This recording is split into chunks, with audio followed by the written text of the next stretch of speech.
নমস্কার বন্ধুরা, আজ আমি গণেশ চতুর্থী উপলক্ষে আপনাদের সাথে তুলে ধরব গণেশের বিবাহ।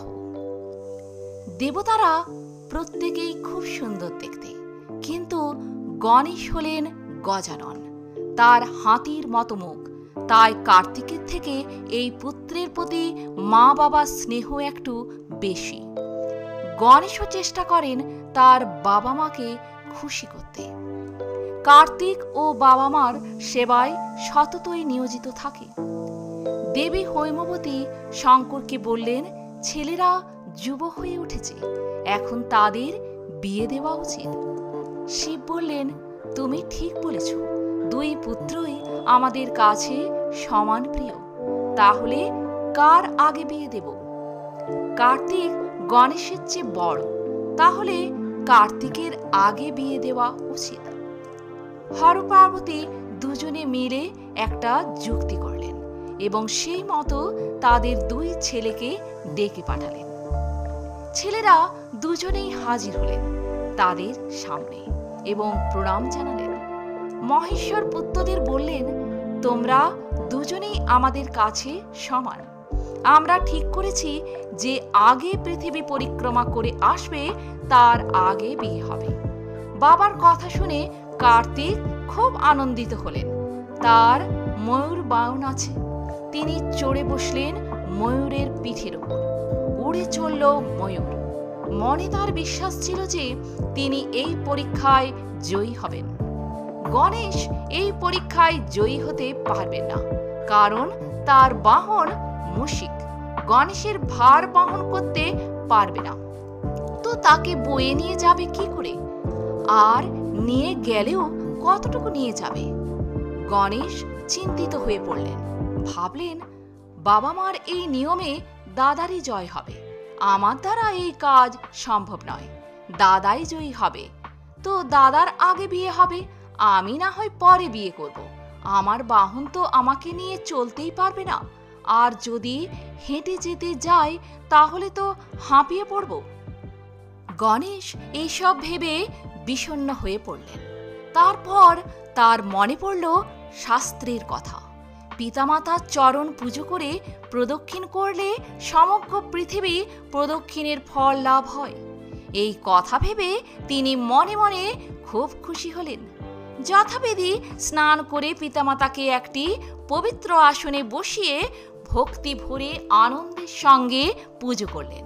তারপর 7 বার প্রদক্ষিণ করলেন। জোড় হাতে তাদের সামনে এসে দাঁড়ালেন।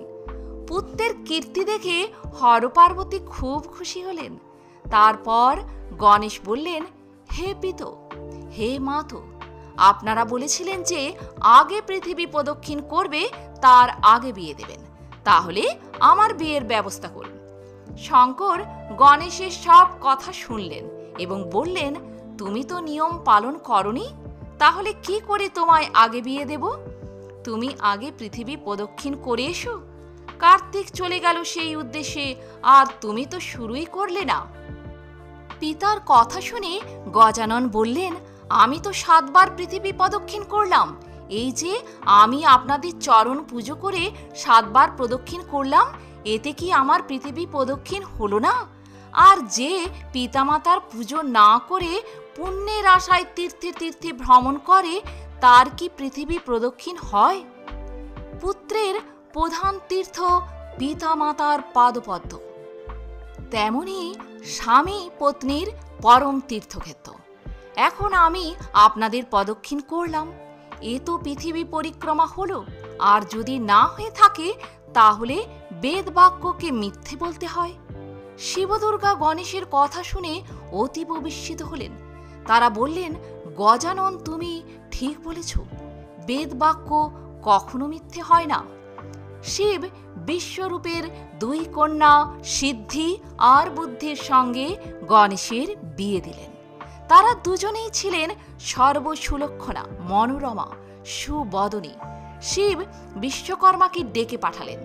বিশ্বকর্মা এলেন এবং শিবের ইচ্ছায় বিচিত্র রকমের ফুল, লতা, পাতা, অলংকার দিয়ে একটি সুন্দর সভাগৃহ সাজানো হলো। সেই বিয়েতে এলেন দেবতা, গন্ধর্ব, যক্ষ, ঋষিগণ। তারপরে সেখানে সিদ্ধি ও বুদ্ধিকে আনা হলো শুভক্ষণে।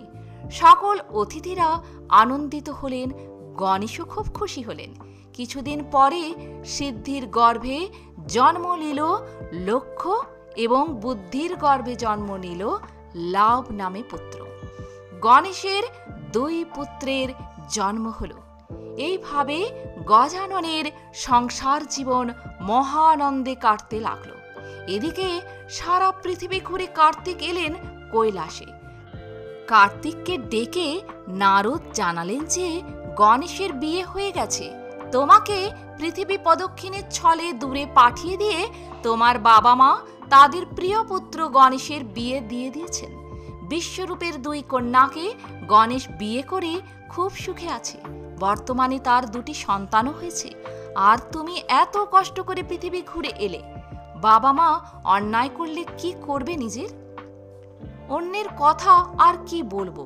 মা যদি ছেলের মুখে বিষ তুলে দেয়, বাবা যদি ছেলেকে বিক্রি করে, আর রাজা যদি সব চুরি করে নেয়, তাহলে কার কাছে গিয়ে প্রতিবাদ করবে?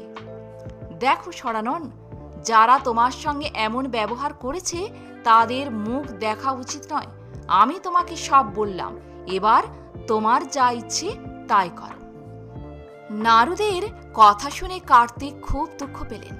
তারপর রেগে গিয়ে হর পার্বতীকে প্রণাম করলেন এবং চলে গেলেন ক্রঞ্চ পর্বতের কাছে। হরগৌরীর ছেলেকে চলে যেতে দেখে তারা ডাকতে লাগলেন, তুমি এইমাত্র পৃথিবী প্রদক্ষিণ করে এসেছ, এখন তোমার বিবাহ দেব, কিন্তু তুমি আমাদের কিছু না বলে চলে যাচ্ছ কেন? তখন কার্তিক রেগে গিয়ে বললেন, আমাকে আপনারা ছল করে পৃথিবী পরিক্রমা করতে পাঠিয়ে দিয়ে গণেশের বিয়ে দিয়ে দিলেন। এই কথা বলে কার্তিক চলে গেলেন ক্রঞ্চ পর্বতে। সেখানেই রয়ে গেলেন। পিতামাতার ওপর রাগ করে আর বিয়েই করলেন না। সেই জন্য তার আরেক নাম হলো কুমার। তো বন্ধুরা, আজ এ পর্যন্তই।